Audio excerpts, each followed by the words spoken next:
नमस्कार, मैं कमलेश कबीर आपका एक बार फिर स्वागत करता हूं इस नए एपिसोड में। आज के इस एपिसोड में हम बात करने वाले हैं गांधी परिवार की। गांधी परिवार इस वक्त बड़ी समस्याओं से जो है वो ग्रस्त है और समस्याएं जो है वो बढ़ती ही जा रही है। और ऐसा इसलिए क्योंकि 2024 के लोकसभा चुनाव से पहले तक भारतीय जनता पार्टी जो है वो सीधे तौर से गांधी परिवार पर हमलावर नहीं थी, या हम कहें कि चरित्र पे तो बिल्कुल नहीं थी। लेकिन अचानक से जिस तरीके से हरियाणा के विधानसभा चुनाव परिणाम आए और उसके बाद में महाराष्ट्र के विधानसभा चुनाव आए, तो चुनाव परिणाम के बाद में जिस तरीके से भारतीय जनता पार्टी को मैंडेट मिला और अब लग रहा है कि भारतीय जनता पार्टी खुलकर बैटिंग कर रही है और एक के बाद एक जो है वो अब गांधी परिवार को कटघरे में खड़े करते हुए चले जा रहे हैं। अब ऐसी स्थिति में इसमें तड़का लगाने का काम किया अमित शाह ने। अमित शाह का आपको पता ही होगा, न्यूज़ टुडे पे एक जो कॉन्क्लेव था उसमें राहुल कमल जो हमेशा से जो है वो इंटरव्यू वगैरह लिया करते थे उनसे इंटरव्यू में, और अमित शाह के आपने देखा होगा वो हमेशा जो है वो खुलकर बात करते हैं और कई बार जो है वो एंकर को ही कटघरे में खड़ा कर देते हैं। अब वो सवाल पूछे तो पूछे क्या। लेकिन इस पूरे एपिसोड में अमित शाह ने एक बहुत गहरी बात बोल दी, और वो गहरी बात ये थी कि राहुल गांधी की विदेश यात्रा को लेकर, आप चाहें तो वो जो है वो फुटेज आप देख सकते हैं। और विदेश यात्रा की जब बात आती है तो आप देखोगे उसमें तो बात यह है कि राहुल गांधी चुनाव से पहले विदेश जाते हैं और उनका विदेश में जो है वो प्रेरणा स्रोत है। अब अमित शाह जो है वो इशारे में बहुत बड़ी बात कर जाते हैं, और वो इशारा इसलिए क्योंकि ये सवाल जो है वो बड़े समय से उठते जा रहे थे कि आखिर राहुल गांधी जो है वो बिना सिक्योरिटी के बाहर क्यों जाते हैं, क्योंकि वो सिक्योरिटी लेके नहीं जाते, तो फिर वो आखिर जाते कहाँ हैं।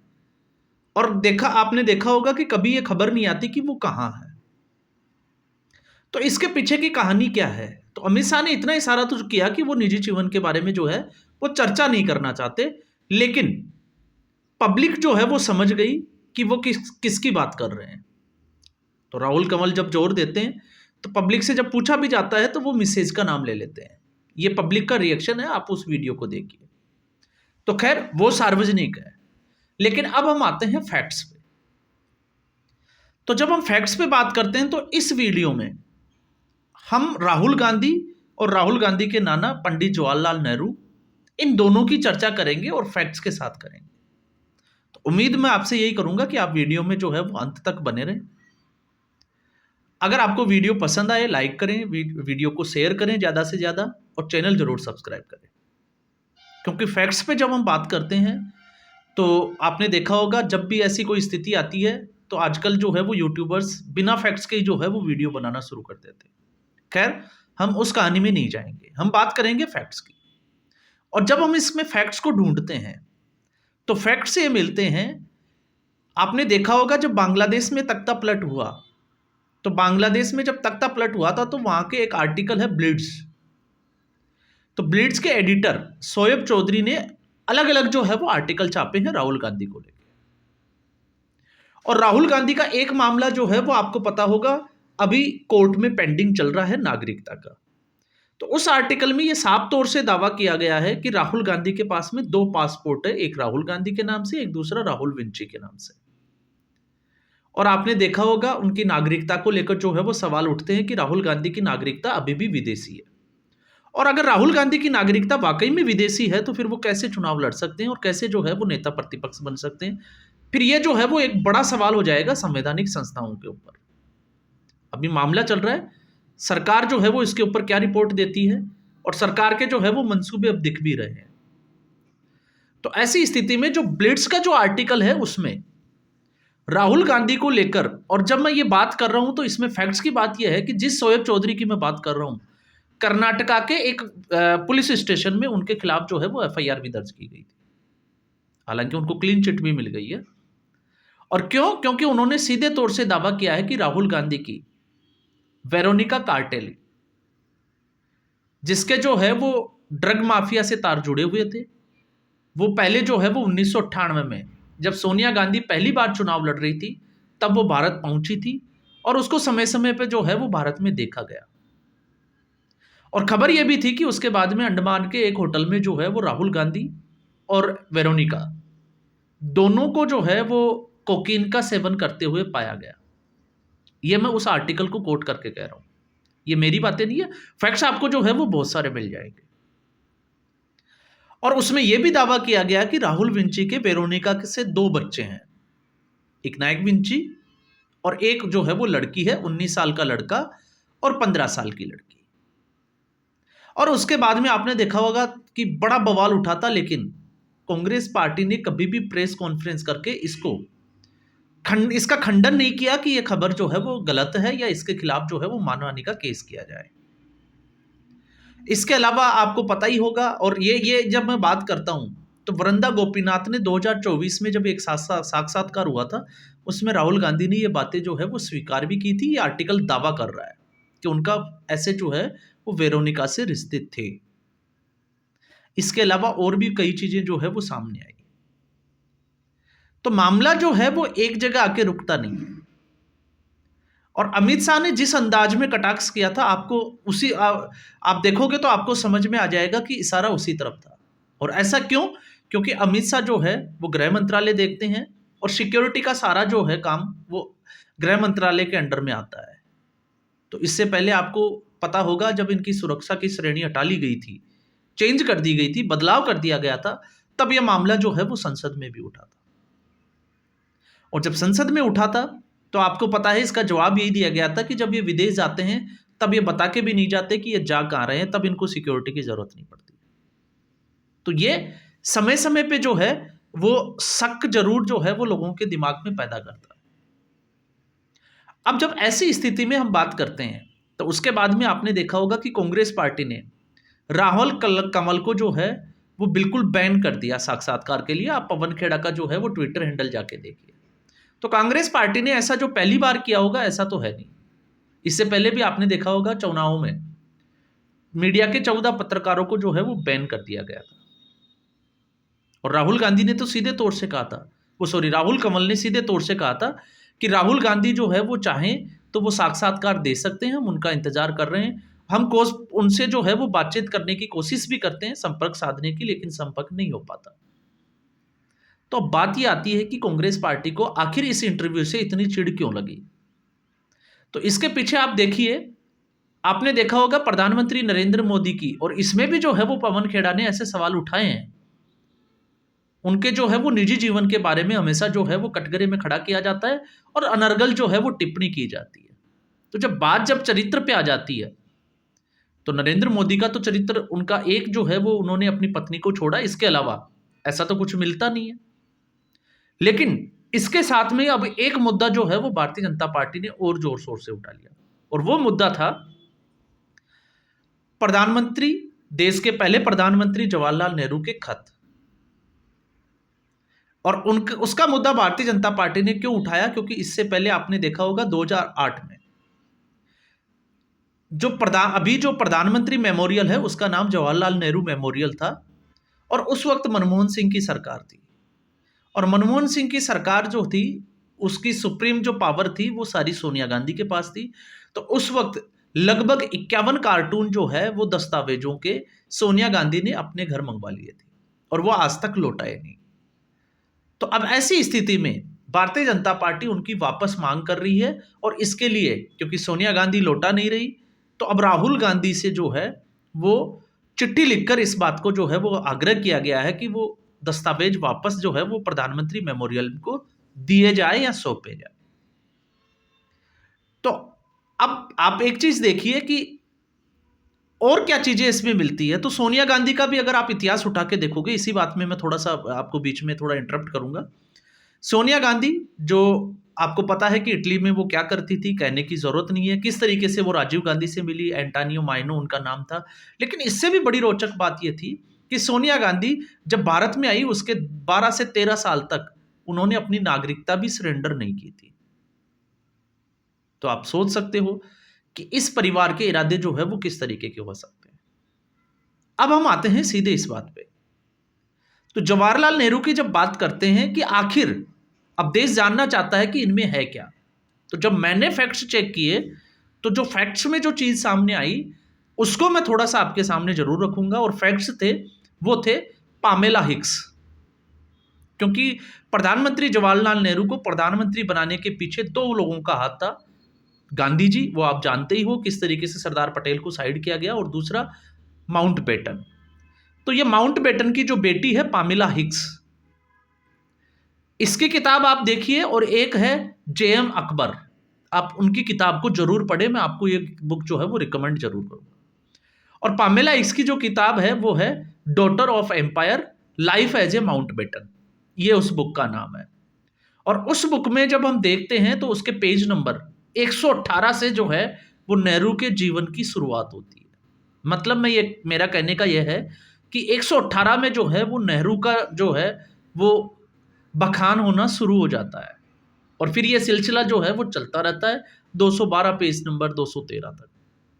तो जब आप पूरी बुक पढ़ोगे तो मैं आपको रिकमेंड करूंगा पेज नंबर 118, आप उसको उठा के देखें।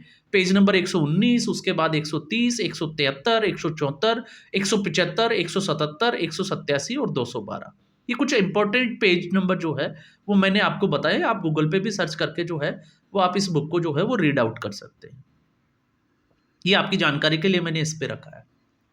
और इस बुक में जिस तरीके से खुलासे किए गए हैं, क्योंकि जो 51 कार्टून जो है वो सोनिया गांधी के घर पे लेके गए, वो अकेले जो है वो लेडी माउंटबेटन से रिलेटेड नहीं है, एडविना से रिलेटेड नहीं है।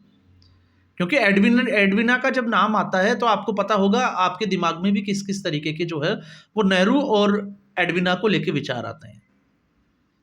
इसके अलावा विजय लक्ष्मी पंडित को लिखे गए पत्र भी है। इसके अलावा जयप्रकाश नारायण, पदमजा नायडू, या हम बात करें अल्बर्ट आइंस्टाइन, इस तरह के जुड़े हुए कुछ जो है वो दस्तावेज, कुछ पत्र जो है वो उन कार्टूनों में है। तो आपको अगर लग रहा हो कि अकेले एडविना के और नेहरू के, नहीं, लेकिन ये जो है वो बात यहां आ जाती है कि आखिर गांधी परिवार वो कार्टून जो है या वो दस्तावेज जो है वो वापस क्यों नहीं कर रही है। आखिर ऐसा क्या है जिसको छुपाने की कोशिश की जा रही है। तो जब हम इसको राहुल गांधी के इस अमित शाह की जो इंटरव्यू हुआ उससे जब हम इसको रिलेट करके देखते हैं तब हमें समझ में आती है कि वहां पे जो है वो क्या छुपाया जा रहा है। तो जब हम पामेला हिक्स की बात करते हैं तो मैं शुरू करता हूं पेज नंबर 118 से। तो पेज नंबर 118 में नेहरू की और जो एडविना थी उसकी पहली मुलाकात का जिक्र किया गया है। और जिक्र में यह कहा गया है कि एडविना उस दिन जो है वो बहुत सारे सामाजिक कार्यकर्ताओं से घिरी हुई थी, और उनको जो है वो इतनी भीड़ इतनी थी कि उनको पीछे से किसी ने जो है वो धक्का मार दिया, और जब धक्का लगा तो वो टेबल के नीचे से जो है वो बचने का प्रयास कर रही थी। तो उसको टेबल से बचाने का जो काम किया, रेस्क्यू करने का काम किया, वो काम किया नेहरू ने। और ये पहली मुलाकात थी जब नेहरू से एडविना का जो है वो हैंडशेक हुआ था। ये सारी जो है वो चीजें उसमें लिखी हुई है उस पेज नंबर पे। और उस वक्त एडविना जो है वो नेहरू से इतनी इंप्रेस हो चुकी थी कि उन्होंने जो है वो खुलकर इस पे बात भी की, चाहे वो उनका ड्रेसिंग सेंस हो, उनकी जो स्माइल हो, मुस्कान जो है उसकी भी बात की, उनकी आवाज और उनका कॉलर, और जिस तरीके से वो गुलाब का फूल रखते थे, उन सब का जिक्र जो है वो आपको जरूर मिल जाएगा। तो इसलिए मैंने आपको 118 पेज नंबर रिकमेंड किया जो पहली मुलाकात के बारे में बताता। फिर उसके बाद में हम आते हैं 118 और 119 पे भी जो है वो आपको इसी तरीके का जिक्र मिलेगा। अब हम आते हैं 130। मैं इंपॉर्टेंट बातें कर रहा हूं, बाकी अगर आप इस पूरी बुक को पढ़ोगे तो 118 से लेकर 212 तक सब कुछ जो है वो नेहरू और एडविना के आसपास ही घूमता हुआ नजर आएगा। तो 130 पेज नंबर पे जो है वो बात की जा रही है कि नेहरू को जो है वो योगा बड़ा पसंद था। तो योगा जो है वो, अब आप योगा पसंद था तो आपको पता होगा कि वो योगा इन लोगों को भी सिखा रहे होंगे। तो उस आप 130 पेज नंबर उठाओगे तो आपको मिलेगा कि उस वक्त जो है वो पूरा माउंटबेटन परिवार था, उसने नेहरू के साथ योगा किया। और ये नेहरू जो थे वो उनके योगा टीचर बने हुए थे। और उसमें लिखा हुआ है कि नेहरू जी जो है वो बड़े दिलचस्प इंसान थे। और उसमें एक वाकये का भी जिक्र किया हुआ है कि नेहरू जी जो है वो शीर्षासन कर रहे थे, उल्टे जो है जिसको हम कहते हो ना सिर के बल उल्टा हो जाना, और उल्टे लेटे हुए वो कहते हैं कि वो इसी तरीके से जो है वो भारत की समस्याओं को सुलझाते हैं। थोड़ा सा हास्यास्पद जरूर लगेगा, लेकिन इसमें जो है वो पेज नंबर पे इस तरीके की भी चीज़ें लिखी हुई है। और आपने इसमें ये भी बताया गया है कि उस वक़्त जो है वो नेहरू के एक प्रतिनिधित्व उस दिन मिलने भी आते हैं, जिनका नाम है कृष्णा मेनन। तो कृष्णा मेनन का इस पेज नंबर पे जो है वो पामेला हिक्स ने ज़िक्र ज़रूर किया है। उसके बाद में वो नेहरू के दोस्त भी होते हैं, फिर चले जाते हैं, फिर अगले दिन जो है वो फिर ये योगा करते हैं और ये सारी चीज़ें जो है वो उस पेज नंबर पे लिखी हुई है। और उसमें ये भी लिखा हुआ है कि जब गांधी जी की मृत्यु हुई थी तो उसके बाद में नेहरू जो है वो बिल्कुल अंदर से टूट गए थे और वो घंटों जो है वो अकेला ही बिताया करते थे, चुप रहा करते थे। तो ऐसी स्थिति में जो है वो आप समझ सकते हैं कि पामेला हिक्स जो है वो नेहरू के कितने करीब रही होगी। मैं एडविना की बात नहीं कर रहा, जिसने इस तरीके के जो है वो खुलासे किए हैं, क्योंकि वो एडविना और माउंटबेटन की बेटी थी, ये हमें नहीं भूलना चाहिए। फिर उसके बाद में जो है वो अब एडविना और नेहरू की दोस्ती जो है वो देखने को मिलेगी, तो ये तो बहुत सारी चीज़ें जो है वो सामने हैं। अब हम आते हैं, और आपने देखा होगा सोशल मीडिया पे ऐसी चीज़ें सर्कुलेट भी होती रहती है। अब हम आते हैं सीधे 172 पेज नंबर पे कि 170 के बाद पेज नंबर के बाद में क्या शुरू होता है। तो 172 के ऊपर लिखा हुआ है कि इलाहाबाद में जब गांधी जी का अंतिम संस्कार होना था, तो उस वक्त भी जो है वो पूरा माउंटबेटन परिवार जो है वो उनकी उस फ्यूनरल में था, या जो अंतिम संस्कार था उसमें शामिल हुआ था। और उस वक्त नेहरू जी जो थे वो बड़े दुखी थे। और यहां पे भी जो है वो बड़ा जिक्र किया जाता है कि वो अंदर से टूटे हुए थे, फिर वो चुप रहते थे। तो ऐसी सारी चीजें जो है वो वहां पे आपको मिलेगी। और ये आपको इसमें ये भी मिलेगा कि एक बार माउंटबेटन परिवार से इसी स्थिति में बड़े लोग जो है वो इकट्ठा हुए थे ऑटोग्राफ लेने के लिए, और नेहरू जी जो है वो उनके ऊपर भड़क गए थे और किताबें उन्होंने हवा में फेंक दी थी। और जब उन्होंने हवा में फेंकी और उनका गुस्सा देखा, तो एडविना, क्योंकि ये पामेला एक्स जिक्र कर रही है कि उनकी जो माताजी थी एडविना, वो बिल्कुल आश्चर्यचकित हो गई। लेकिन अगले ही पल एडविना और पामेला हिक्स के कंधे पर नेहरू जी ने जो है वो हाथ रखा और फिर वो मुस्कुराने लग गए। इसके बाद में हम आगे चलते हैं 173 पे। 173 पे जो है वो अब शुरू हो जाती है नेहरू जी और एडविना की पहाड़ों की यात्रा। और ये बात उस समय का जिक्र किया गया है जब भारत छोड़ने से 6 हफ्ते पहले का ये घूमने गए थे। और जब ये लोग घूमने गए पहाड़ों पे, तो वहां नेहरू जी भी पहुंच गए थे। अब यहां पे जो है वो बड़े गंभीर खुलासे किए गए हैं इस बुक में। और खुलासे ये है कि नेहरू जी और एडविना जो है वो घंटों समय बिताते थे। और जब ये लोग जो है वो कमरे में होते थे, तो माउंटबेटन और पामेला हिक्स जो है वो कमरा छोड़ देते थे, इनको अकेला छोड़ देते थे। और यहां पर यह भी जिक्र किया गया है कि गांधी जी भी जो है वो अपना अकेला वो सॉरी नेहरू जी भी जो है वो अपना अकेलापन दूर करते थे। क्यों? क्योंकि उनकी जो है वो 10 साल हो गए थे उनकी पत्नी को मरे हुए, और इंदिरा गांधी की, यानी कि इसमें यह जिक्र किया गया है कि उनकी बेटी की भी शादी हो गई थी, इसलिए वो अकेले पड़ गए थे। और एडविना जो थी वो माउंटबेटन इतने बिजी थे कि वो भी जो है वो अकेलापन महसूस करती थी। और यहाँ पर जो है वो और भी गंभीर खुलासे किए गए हैं। तो मैं आपको चाहूँगा कि मैं बताऊँ आपसे, को इससे ज़्यादा है, अच्छा ये है कि आप जो है वो ये बुक देखें, इस बुक को जो है वो पढ़ें। और इस बुक में जो है वो जिस तरीके से, क्योंकि आपको जो है वो शारीरिक रिश्तों की भी बातें आएगी, लेकिन मैं इसमें जो है वो जिक्र नहीं करूँगा। आप खुद जो है वो उसको पढ़ें, क्योंकि हो सकता है इसको लेके कांग्रेस का इकोसिस्टम जो है वो पीछे पड़े और तमाम तरह की चीज़ें आए। तो सीधे तौर पे हम नहीं कह के इशारों में जब हम बात करते हैं, तो मैं चाहूँगा कि आप जो है वो बुक्स को ज़रूर पढ़ें। और फिर उसके बाद में एडविना जब चली गई, तो एडविना ने जो है वो नेहरू को एक बड़ा तोहफा देने की भी कोशिश की थी, और वो देना चाहती थी इंडिया में रहते हुए अंगूठी, लेकिन वो नहीं दे पाई। और उसके बाद में वो अंगूठी दी इंदिरा गांधी को। तो ये सारा जिक्र जो है वो उसमें मिलता है। और फिर उसके बाद में 1953 में जब ब्रिटेन की महारानी एलिजाबेथ का जब निधन हुआ, तो भारत के प्रतिनिधित्व के तौर पे पहुंचे थे नेहरू जी। और जब आपको पता होगा एलिजाबेथ का जब अंतिम संस्कार, या हम कहें कि उनका जो भी अंतिम क्रियाक्रम चल रहा था, तो नेहरू जो थे वो एडविना के कंधे पे हाथ रखे हुए उनसे गॉसिप कर रहे थे, उनसे बातें करके करते हुए हंस रहे थे, और लोग भी जो है वो आपस में गॉसिप कर रहे थे कि ऐसा कैसे हो सकता है कि नेहरू जो है, जो भारत का एक प्रतिनिधित्व करता है, वो एडवीना के कंधे पर इस तरीके से हाथ रखकर जो है वो हंस रहा है। तो मामला जो है वो इसलिए क्योंकि अब जो है वो सीधे तौर से गांधी परिवार के चरित्र हनन की भी बातें शुरू हो चुकी है। ये मैंने कुछ फैक्ट्स इसलिए रखे हैं क्योंकि मामला यहां नागरिकता का ही नहीं है। और जिस तरीके से अमित शाह के उस इंटरव्यू से कांग्रेस पार्टी ने रिएक्ट किया है, तो कांग्रेस पार्टी समझ चुकी है कि अमित शाह का जो इशारा है वो किस तरफ है। तो भारतीय जनता पार्टी ने जो हिम्मत दिखाई है, उस हिम्मत के बाद में जिस तरीके से अब कांग्रेस के इकोसिस्टम, क्योंकि कांग्रेस का इकोसिस्टम इस वक्त पूरे तरीके से बौखलाया हुआ है, लेकिन बात यहां यह आ जाती है कि जब इस तरीके के जो है वो खुलासे किए जाते हैं, तो आखिर गांधी परिवार कोर्ट क्यों नहीं जाता? क्योंकि गांधी परिवार को यह डर है कि गांधी परिवार अगर कोर्ट जाएगा और ये दस्तावेज अगर सामने आ गए तो उनकी पोल पट्टी जो है वो सारी खुल जाएगी।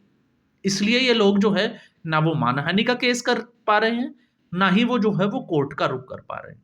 और ठीक इसी तरीके से आपने देखा कि संविधान पर जो चर्चा हुई थी, लोकसभा में 2 दिन चर्चा हुई और राज्यसभा में भी जो है वो कल भी चर्चा हुई और आज भी चर्चा हुई। और जिस तरीके से संविधान को लेके कांग्रेस पार्टी की बखियां उधेड़ी गई, उसके बाद में भी कांग्रेस पार्टी जो है वो चुप है। तो कांग्रेस पार्टी अब जो है, या हम कहें कि गांधी परिवार ये डिसाइड ही नहीं कर पा रहा कि आखिर उनके साथ ये हो क्या रहा है। और ऐसा जो है वो देश में आजादी के बाद में इतिहास में पहली बार ऐसा हो रहा है कि गांधी परिवार अपनी राजनीतिक, मैं जिसको कहूं कि राजनीतिक जो शक्ति है या पावर है, उसको बचाने की कोशिश कर रहा है। नहीं, अब गांधी परिवार जो है वो अपना चरित्र जो है वो उसको बचाने की कोशिश कर रहा है, और ये पहली बार हुआ है। और सामने से जिस तरीके से आरोप लगते हैं, जॉर्ज सोरोस का अभी आरोप लगा, उसमें मैं पहले ही जिक्र कर चुका हूं कि बीके नेहरू की पत्नी जो थी, फोरी नेहरू, वो कौन थी और उसके जॉर्ज सोरोस से क्या संबंध थे, और जॉर्ज सोरोस कब कब भारत आया, ऐसी सारी चीजें जो है वो हमने फैक्ट्स के साथ रखी थी। तो आज के एपिसोड में बस इतना ही। उम्मीद करूंगा आपको ये एपिसोड पसंद आया होगा। लाइक करें, वीडियो को शेयर करें, चैनल जरूर सब्सक्राइब करें। धन्यवाद।